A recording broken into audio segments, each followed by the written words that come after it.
In the vastness of space, Earth encounters a new presence, a race unlike any it has seen before.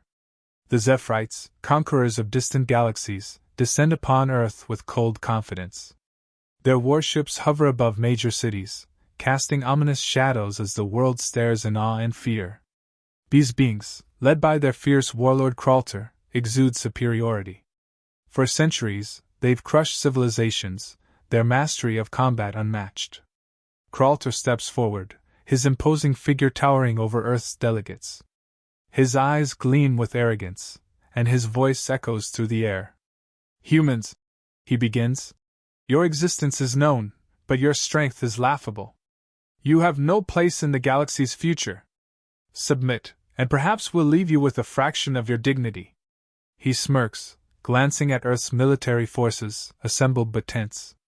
Their weapons, while formidable by Earth's standards, are nothing more than toys to him. Kralter's soldiers watch in silence, their advanced armor shimmering under the alien sky, as though they already know how this will end.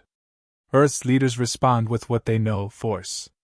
The order is given, and Earth's most advanced weaponry fires toward the Zephyrite fleet. Missiles tear through the sky, projectiles screaming toward the invaders. But as they approach Kralter's forces, the reality of Earth's futility becomes clear. The Zephyrite's energy shields shimmer and absorb every attack without a scratch. Kralter doesn't flinch. He lifts a hand, waves it dismissively, and the onslaught fizzles out. "Is that all?" Kralter's voice carries mockery, a sharp edge of disdain. "This is the best you have? Primitive weapons from a dying race. Your gunners rely on ancient tools that were obsolete eons ago." His laugh is cruel, amplified by the murmurs of his soldiers, who look down on the humans as one might regard an insect. The images are broadcast worldwide, and Earth's populace watches in horror. The pride of their military, their finest technology, reduced to a joke. Panic begins to ripple through Earth's leadership, a grim realization settling in: their weapons mean nothing. They're powerless against the Zephyrite's superior technology. In the war rooms, Earth's top strategists huddle, searching for answers. Every possible counterattack is considered, every missile, every tactic, only to be discarded. The gunners have failed. Their pride in their weaponry, the very foundation of their defense, has been shattered. Despair grips the room, the weight of impending doom looming large. There's no way to break through the Zephyrite's shields. Conventional warfare, as they know it, is useless. But in a dark corner of the room, a soft voice suggests an unconventional solution. An old, nearly forgotten project. The Gladiators. Earth's leaders hesitate, unsure of how such an unorthodox approach could work against an advanced alien force. These warriors aren't soldiers in the traditional sense. They were designed for something else entirely. The Gladiators, a secretive group of bio-enhanced humans, trained in the ancient arts of hand-to-hand combat and wielding weapons of old, but with the strength of the future. They were the result of a forgotten initiative, mixing the traditions of gladiatorial combat with modern genetic enhancements and cybernetic technology. Trained in the shadows, they represent a union of past and future warfare. Earth's leaders glance at one another, unsure, but with no other options they agree. In hidden training grounds, the Gladiators stand ready. Their bodies enhanced, muscles rippling beneath armor forged with both steel and synthetic materials. Each fighter is a living weapon, trained not in modern warfare, but in the brutal, personal combat of ancient times. As they prepare, sharpening swords and fitting their exocets, they know this battle is unlike any they've faced. For the first time in years, Earth's leaders find a flicker of hope. It's unconventional, unproven, and risky, but perhaps, in the face of overwhelming odds, this is exactly what humanity needs. The stage is set. The Gladiators were born out of desperation, a last-resort initiative to safeguard humanity's warrior traditions in the face of an ever-evolving galaxy. Years ago, Earth's governments had quietly invested in this project, blending ancient combat with cutting-edge enhancements. The result was a group of elite fighters trained in isolation, beyond the public eye. Their bodies were engineered to be faster, stronger, and more resilient than any normal human. Cybernetic implants enhanced their reflexes, while biomodifications ensured they could endure the physical strain of high-stakes combat. Their training focused on the tactics of history's greatest warriors, the discipline of Roman legions, the ferocity of Spartan phalanxes, and the precision of Greek hoplites. Each neo-gladiator was not just a fighter but a living weapon, honed to perfection through rigorous combat simulations and brutal trials. They used ancient blades, spears, and shields, but these were no relics. Their weapons, though inspired by the past, were augmented with energy fields and alloys far stronger than steel. The gladiators operated under a simple but powerful creed, strength through will, victory through blood. Earth's leaders were torn. They knew the neo-gladiators were their best chance, but the idea of relying on such an unconventional force weighed heavily on them. In a room filled with tension, the debate raged. The military's traditionalists argued that turning to these fighters was reckless. How could warriors with swords and spears stand against an alien race that wielded energy weapons and force fields? But with their backs against the wall, there was little choice. The Zephyrites had made a mockery of Earth's conventional forces, and time was running out. Ultimately, fear of complete annihilation outweighed hesitation. Earth's highest authorities made the decision: the neo-gladiators would be called upon. As word spread among the gladiators, their leader, Cassius Vega, stepped forward. Vega, a man of few words but immense presence, made a solemn vow to Earth's leaders. He and his gladiators would defend the planet to the last breath. In that moment, he became the embodiment of Earth's last hope, and for the first time since the Zephyrites' arrival, a flicker of resolve sparked within humanity. When Kralter heard the news, he was amused. The thought of facing humans in primitive, close-quarters combat was laughable to him. "Gladiators?" he sneered. "You turn to your myths and fantasies in your final moments. How fitting!" To him, this was no longer a war but an exhibition. Kralter saw it as a chance to entertain himself and his soldiers, a game where humanity would die in a more theatrical manner. He openly mocked the decision during broadcasts, telling the universe that Earth's people had resigned themselves to defeat, choosing to relive their violent past in the face of inevitable destruction. To Kralter, the notion of these gladiators represented nothing but desperation. Despite his ridicule, preparations among the neo-gladiators intensified. Inside their training chambers, the air crackled with anticipation. Swords were sharpened, shields reinforced, and armor tightened. Each fighter fine-tuned their exoskeletons, ensuring that every movement was fluid, every strike precise. This was more than just a physical preparation, it was a sharpening of willpower. These gladiators, born from Earth's most ancient fighting traditions, were not intimidated by the alien technology or Kralter's taunts. They knew their strength lay in discipline, in the ability to fight without hesitation or fear. Their training was grueling. They sparred with each other, running through drills that merged ancient combat techniques with modern enhancements. Every strike they landed was calculated, every defense was perfect.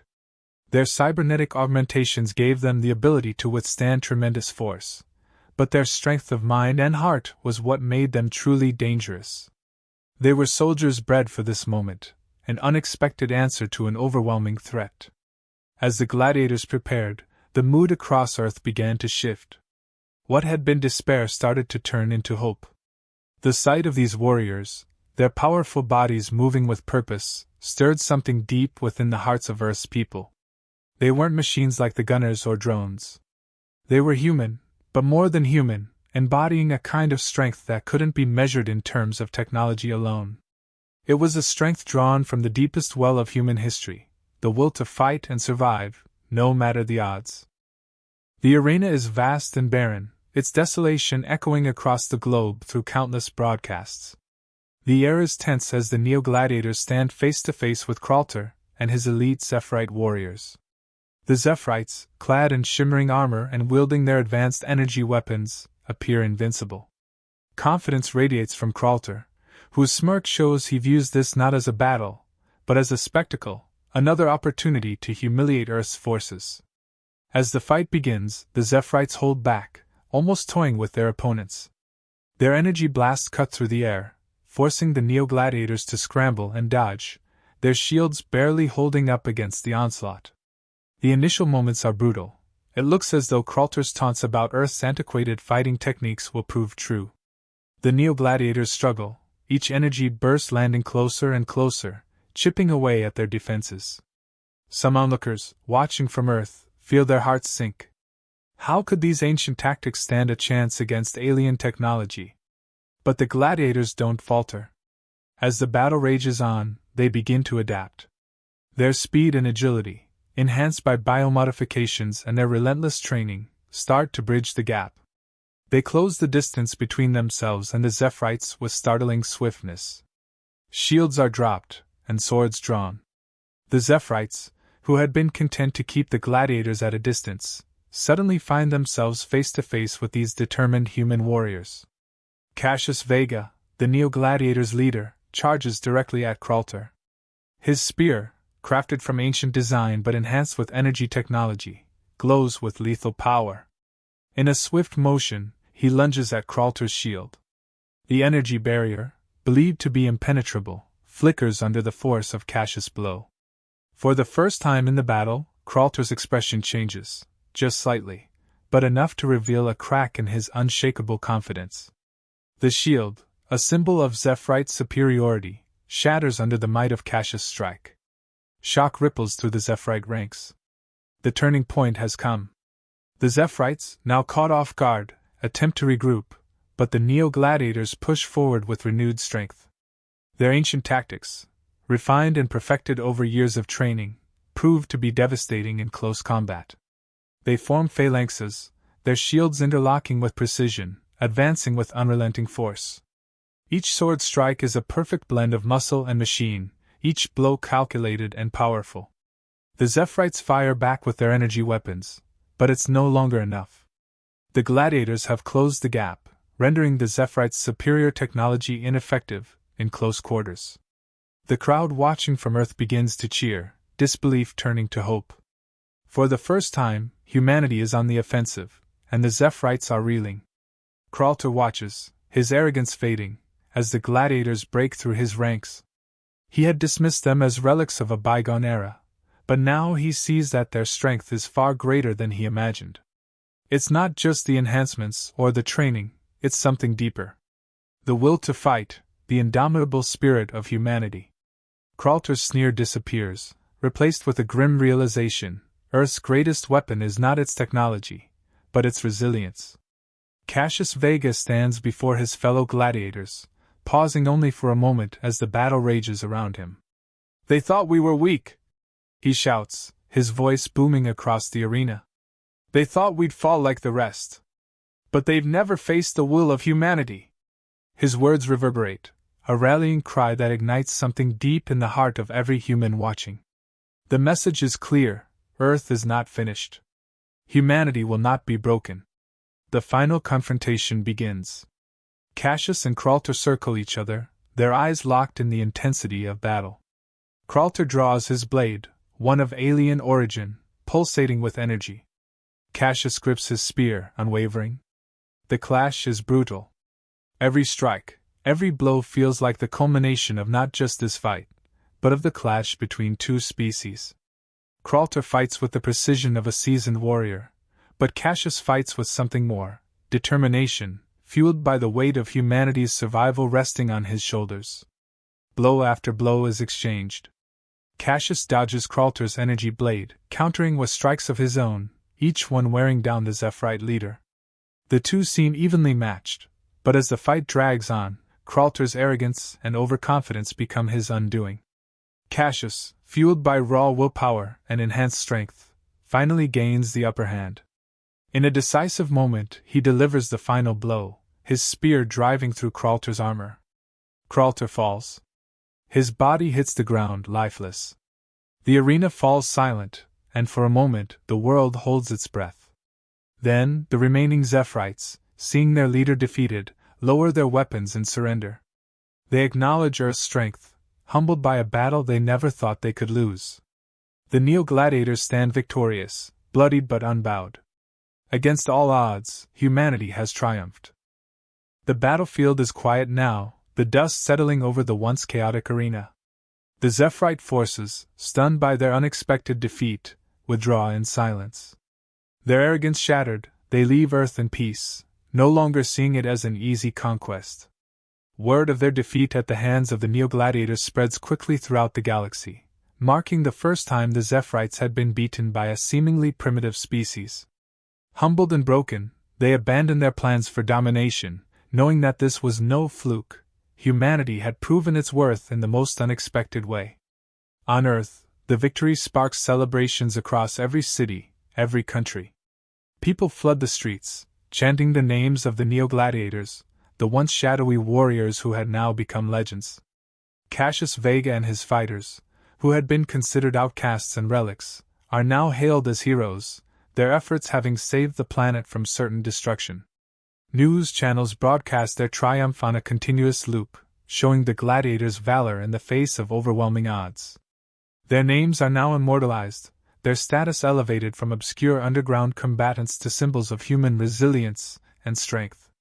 They are no longer just warriors, they are protectors of Earth, guardians of a planet that had come together in its darkest hour. As Kralter, wounded and defeated, is escorted from the arena, his defiant spirit seems to have faded. Before he is taken away, he manages to speak a few final words to Cassius. His voice, no longer filled with mockery, carries a note of genuine respect. "I underestimated you," he admits, his eyes fixed on Cassius. "You and your people. I thought your kind weak, clinging to a past that should have been forgotten. But I was wrong. Your strength does not lie in your technology or your weapons, but in your spirit. That is something even we, with all our power, could not break." Kralter's words echo a deep truth. It wasn't just the physical fight that had won the battle. It was the human will, the refusal to give up in the face of impossible odds. As he is taken away by his soldiers, Kralter concedes, his final lesson learned: strength comes not from superiority in technology, but from an unyielding will to survive, to fight, and to endure. And that is what makes humanity a force to be reckoned with. In the aftermath of the victory, the mood on Earth shifts from fear and division to unity and hope. Nations that once bickered over resources and power now stand united, having witnessed firsthand the power of coming together in the face of a common enemy. The Neo-Gladiators had embodied a lesson that transcended combat. Survival in the galaxy was not about who had the most advanced weaponry, but about the strength of the human spirit and its ability to adapt. Earth's leaders, inspired by the Gladiators' triumph, make a solemn vow to continue training and supporting these warriors. They recognize that the future will bring new threats, new challenges, but with the Neo-Gladiators leading the charge, humanity will never again be caught unprepared. The planet begins to rebuild, not just from the physical damage inflicted by the battle, but from the psychological toll of nearly losing everything. Earth's military begins to incorporate what the gladiators had taught them, that there is power in blending the old with the new, in valuing heart and spirit as much as technology. The Neo-Gladiators, now global symbols of heroism, train the next generation, ensuring that Earth's future is one that balances innovation with tradition, strength with humility. As the story nears its end, Cassius Vega stands alone at the edge of the battlefield, staring up at the vastness of space. The stars stretch out before him, as endless and daunting as ever. He knows that this victory, though hard-fought, is only the beginning. New threats will come. The galaxy is vast, and humanity is but one part of it. Yet, in this moment, he allows himself a quiet reflection. The battle was not just about defeating the Zephyrites. It was about showing the galaxy what humanity is capable of. He acknowledges the victory, the triumph of the human spirit, but he remains wary of the future, understanding that the fight for survival is ongoing. As he turns to leave, Cassius speaks softly to himself, the final words a reminder to all who had watched this incredible moment unfold. No matter how powerful the enemy, no matter how great the odds, humanity will always find a way to endure. And with that, he walks away, ready for whatever challenges lie ahead.